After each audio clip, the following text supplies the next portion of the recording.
한국 잠수함이 바다 아래에서 움직이기 시작했습니다. 아무도 모르게, 그 누구도 예상치 못하게 말이죠. 일본과 중국은 자신들의 해군력을 과시하며 태평양을 지배하려 했습니다. 하지만 그들이 주목하지 않은 곳에서 게임의 룰을 완전히 바꿔버릴 무언가가 조용히 준비되고 있었어요. 안녕하세요. 저는 에반 스미스입니다. CNN과 폭스뉴스를 거쳐 현재는 글로벌 디펜스 리뷰의 선임 군사 전문 기자로 일하고 있죠. 펜타곤 출입 기자로 10년, 아시아 지역 군사 전문가로 7년의 경력을 쌓았습니다. 그동안 세계 각국의 군사력을 분석하고 보도해왔어요. 특히 해군력에 관한 취재는 제 전문 분야입니다. 미 해군 출신 아버지의 영향으로 어릴 때부터 함정과 잠수함에 관심이 많았던 저는 군사 전문 기자가 된 후에도 늘 이 분야를 주시해왔죠. 지금까지 취재한 국가는 30개국이 넘습니다. 하지만 한국은 솔직히 제 레이더에 거의 걸리지 않았던 나라였어요. 적어도 그날이 오기 전까지는 말이죠. 구독, 좋아요는 영상 제작에 큰 힘이 됩니다. 구독과 알림 설정 부탁드립니다. 솔직히 말해보죠. 처음 한국 해군에 대해 들었을 때 저의 기대치는 높지 않았습니다. 군사 전문 기자로 20년 가까이 일하면서 전 세계 해군력을 취재했지만 한국은 늘 관심 밖이었어요. 아시아의 강자라 하면 일본, 그리고 급부상하는 중국이 떠오르는 게 당연했죠. 한국. 글쎄, 회의실에서 다음 취재 주제를 논의할 때마다 한국 해군은 우선순위에서 밀려났습니다. 눈에 띄는 항공모함도 없고 세계적으로 알려진 거대한 함정도 없었으니까요. 편집장도 같은 생각이었죠. 에반, 일본의 이즈모급 개조 소식은 어때? 사실상 항공모함으로 전환하는 건데 이게 더 관심 끌겠네. 저도 고개를 끄덕였어요. 일본은 전후방위 제약을 넘어 최신형 항공모함을 사실상 진수하고 있었고 중국은 남중국해 전역을 장악하려는 야심찬 계획을 실행 중이었으니까요. 취재차 도쿄에 갔을 때 해상자위대 기지에서 본 이즈모급 호위함의 웅장한 모습은 정말 압도적이었습니다. 갑판에 섰던 순간이 아직도 생생해요. 바다를 가르는 거대한 바다의 성이 눈앞에 있었죠. 취재 노트에는 아시아 최강 해군력이라고 적었던 기억이 납니다. 중국 취재는 더 인상적이었어요. 찬둥함이 처음 공개됐을 때 베이징의 군 관계자들의 자신감 넘치는 표정이 지금도 눈에 선합니다. 그들의 야망은 명확했죠. 태평양을 지배하겠다. 취재 영상을 편집하면서 중국 해군의 급성장에 감탄했던 기억이 나요. 그 사이 한국은 조용했습니다. 해군 관련 보도자료는 간간히 받았지만 솔직히 대부분 읽지도 않고 지나쳤어요. 서랍 한켠에 쌓아두기만 했죠. 별거 아니겠지라는 생각이 저도 모르게 자리 잡았던 거예요. 펜타곤 브리핑에서 아시아 해군력 분석 보고서를 받았을 때도 한국 파트는 슬쩍 넘겼습니다. 일본과 중국 페이지는 형광펜으로 줄을 그어가며 꼼꼼히 읽었는데 말이죠. 지금 생각하면 얼마나 잘못된 판단이었는지 스스로도 놀랍습니다. 어느 날 저녁, 뉴욕 사무실에서 다음 특집 기사를 구상하고 있었어요. 벽에는 아시아 지도가 펼쳐져 있었고 그 위에 핀으로 각국의 주요 해군 기지를 표시해 두었습니다. 일본과 중국 지역은 빽빽했지만 한국 주변은 텅 비어 있었죠. 별거 없겠지. 그때는 몰랐습니다. 제가 얼마나 큰 오판을 하고 있었는지. 바다 밑에서, 모두의 레이더 밖에서 한국이 조용히 혁명을 준비하고 있었다는 사실을요. 하지만 운명은 때때로 우리를 놀라게 하죠. 2021년 9월, 저는 사무실에서 커피를 마시며 아침 뉴스 브리핑을 훑어보고 있었습니다. 그때 작은 뉴스 한 줄이 눈에 들어왔어요. 한국, 첫 국산 잠수함 도산한 창호함 실전 배치. 처음엔 그냥 넘기려 했습니다. 또 하나의 평범한 잠수함 소식일 뿐이라고 생각했죠. 하지만 무언가에 이끌리듯 클릭했어요. 화면에 나타난 잠수함의 모습은 예상보다 인상적이었습니다. 검은 선체가 물 위로 드러난 모습이 왠지 모를 위압감을 줬어요. 그런데 기사 내용 중 한 줄이 제 시선을 사로잡았죠. 3,000톤급 잠수함에 SLBM 발사관 탑재. SLBM? 잠수함 발사탄도 미사일이라고요? 비핵국가 잠수함에? 뭔가 이상했습니다. 급히 커피를 내려놓고 키보드를 두드렸어요. 이게 사실이라면 엄청난 뉴스였으니까요. 말도 안 돼. 저는 곧바로 편집장에게 전화를 걸었습니다. 그리고 한국 특파원에게 연락해 자세한 자료를 요청했죠. 몇 시간 후 메일함에 도착한 자료들을 보는 순간 제 손이 떨리기 시작했어요. 도산한 창호함은 단순한 잠수함이 아니었습니다. 첫째, 완전 국산 기술로 제작된 잠수함이었어요. 둘째, 디젤 전기 추진 시스템에 공기부료 추진 체계 AIP를 탑재해 수중 시간이 대폭 늘어났죠. 셋째, 그리고 가장 충격적인 것은 세계 최초로 비핵 국가가 SBM을 탑재한 플랫폼이라는 점이었습니다. 이게 가능한 건가? 저는 군사 전문가 동료들에게 연락했어요. 반응은 비슷했습니다. 놀라움, 의심, 그리고 곧이어 찾아온 인정. 미국에서도 이런 재래식 잠수함 SLBM 플랫폼은 드물었습니다. 러시아와 중국조차 핵추진 잠수함에만 이런 시스템을 탑재했죠. 자료를 더 깊이 파고들었어요. 한국은 현무 44 LBM을 개발 중이었고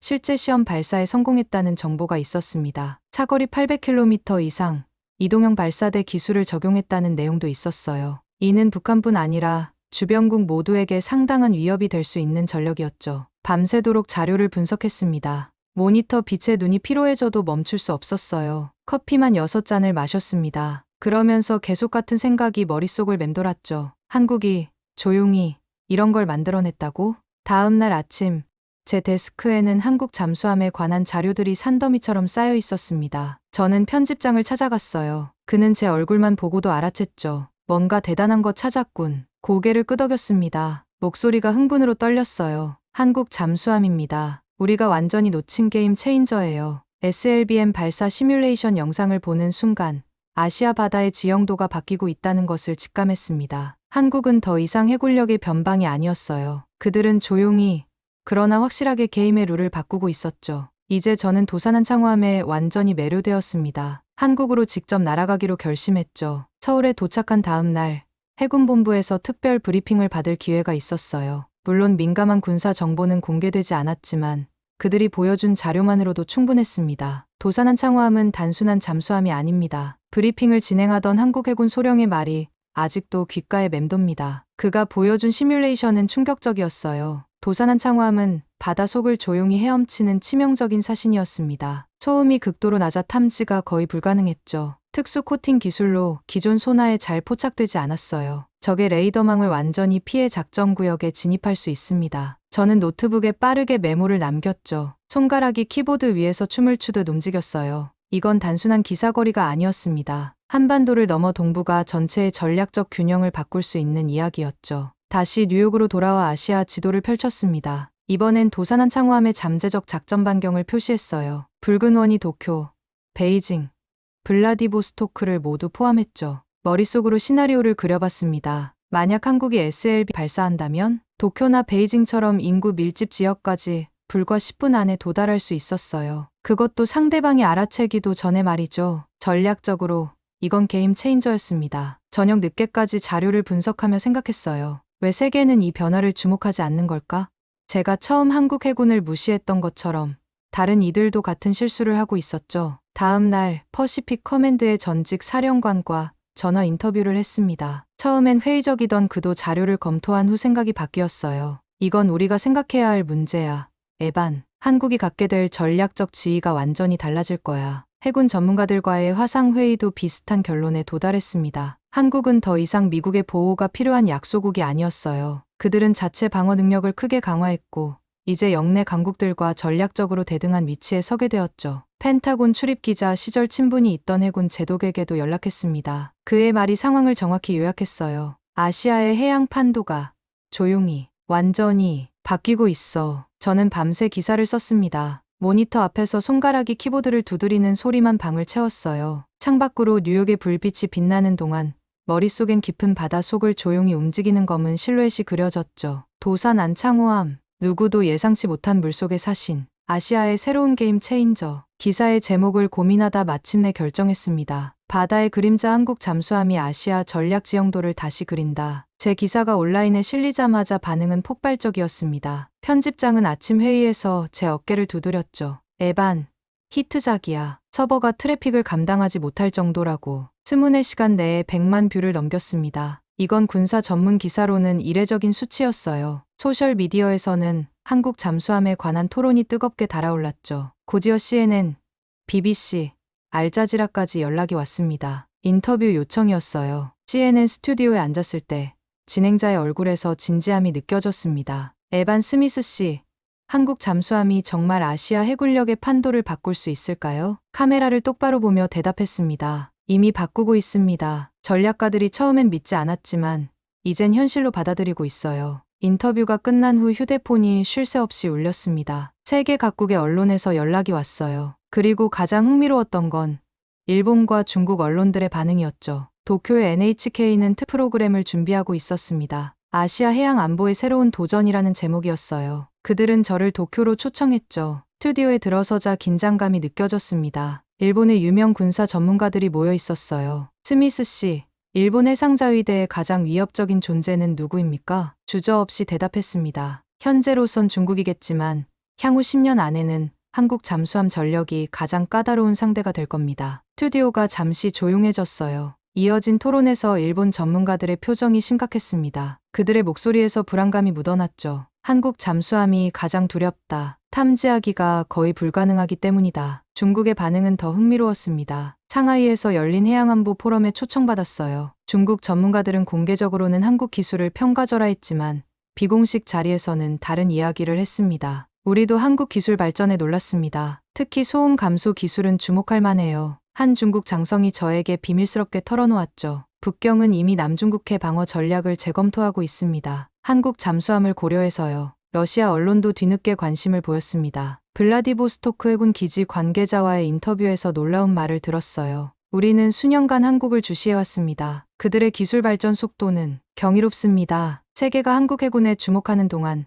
저는 부산 해군기지로 다시 초청받았습니다. 이번엔 더 구체적인 정보를 얻을 수 있었어요. 물론 군사기밀은 아니었지만 한국 장교들의 자신감은 이전과 달랐습니다. 이제 시작일 뿐입니다. 스미스 씨, 우리의 다음 계획을 기대해 주세요. 그 말을 들으며 생각했습니다. 누가 알았을까요? 조용히, 묵묵히 준비해온 한국이 이제 아시아 바다의 주인이 될 거라는 걸. 세계의 눈이 드디어 그들을 향하고 있었죠. 한국에서의 마지막 취재일, 옥포만 대우조선해양 조선소를 방문했습니다. 그곳에서 제 눈앞에 펼쳐진 광경은 평생 잊지 못할 겁니다. 거대한 도크 안에 장 배치하의 잠수함의 선체가 모습을 드러내고 있었어요. 이전 도산한 창호함보다 더 크고 더 치명적인 모습이었죠. 이번 개량형은 수중 작전 지속 시간이 50% 늘어납니다. 함께 걸으며 설명해주던 프로젝트 책임자의 말에 고개를 끄덕였습니다. 선체를 따라 천천히 걸으며 그 웅장함을 몸으로 느꼈어요. 해군 장교의 설명이 이어졌습니다. 다음 세대 잠수함은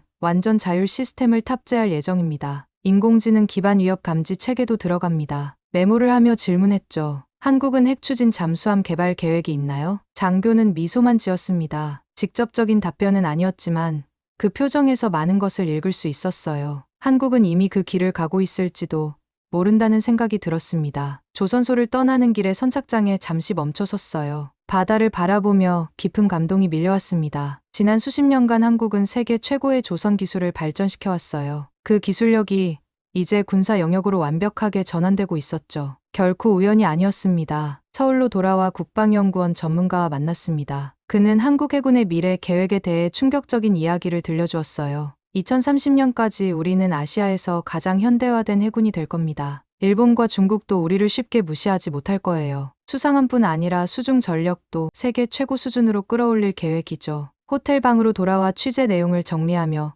깊은 감동에 사로잡혔습니다. 처음 한국 해군에 대해 가졌던 편견이 얼마나 무지했는지 통렬히 깨달았어요. 창밖으로 서울의 빛나는 야경이 펼쳐져 있었죠. 그 불빛 하나하나가 한국의 저력을 상징하는 것 같았습니다. 다음 날 아침, 인천공항으로 향하는 차 안에서 마지막 원고를 작성했어요. 가슴이 뜨거워지는 것을 느끼며 결론을 정리했습니다. 나는 이제 확신합니다. 한국은 더 이상 작은 나라가 아닙니다. 그들은 강대국입니다. 처음 한국 취재를 시작했을 때와 지금의 제 생각은 완전히 달라졌어요. 그때는 별것 아닌 나라라고 여겼지만 이제는 경외심마저 들었죠. 한국은 스스로를 증명했고 세계가 그 존재를 부정할 수 없게 만들었습니다. 바다 아래에서 조용히 혁명을 일으킨 그들은 이제 아시아의 새로운 강자로 부상했습니다. 비행기 안에서 창밖을 바라보며 생각했습니다. 아래로 한반도가 보였어요. 작게만 보이던 그 땅이 이제는 그 어느 때보다 크고 강하게 느껴졌습니다. 일본과 중국은 더 이상 한국을 무시할 수 없을 겁니다. 아니, 이미 그들은 두려워하고 있죠. 한국 잠수함이 그들의 바다에 조용히 숨어 있을지도 모른다는 생각에 밤잠을 설치고 있을 테니까요. 원고의 마지막 문장을 입력했습니다. 한국은 이제 미래를 이끄는 힘입니다. 그리고 나는 이 놀라운 변화를 두 눈으로 목격한 최초의 서방 기자라는 사실이 자랑스럽습니다. 세계여, 이제 한국을 주목하라. 노트북을 덮으며 확신했습니다. 이 기사는 제 경력의 전환점이 될 것이고 세계의 시선을 완전히 바꿔놓을 것이라고. 그리고 그것은 한국이 마땅히 받아야 할 인정이었습니다. 비행기가 뉴욕에 도착했을 때 저를 기다리는 편집장의 전화를 받았습니다. 에반, 당신 기사가 전 세계 국방부에서 이슈가 됐어. 펜타곤에서도 연락이 왔다고. 제 목소리에 자부심이 묻어났어요. 그들이 마침내 한국을 진지하게 보기 시작한 겁니다. 그로부터 몇 달 후, 저는 한국방위산업진흥회로부터 특별상을 받게 되었습니다. 시상식에서 만난 한국 해군 장성은 제게 낮은 목소리로 말했어요. 스미스 씨 덕분에 세계가 우리를 다르게 보기 시작했습니다. 감사합니다. 그날 밤, 호텔 창문을 통해 서울의 야경을 바라보며 생각했습니다. 과거의 전쟁과 가난을 극복하고 세계적인 기술 강국으로 우뚝 선 한국. 이제 그들은 바다에서도 자신들의 힘을 증명하고 있었어요. 어쩌면 그것이 진정한 힘일지도 모릅니다. 화려한 선전이나 과시가 아닌 조용하지만 확실한 기술력과 의지. 한국은 그렇게 세계를 놀라게 했고 저 역시 그들의 진정한 모습을 전하는 증인이 되었습니다. 한국 잠수함의 시대가 왔다.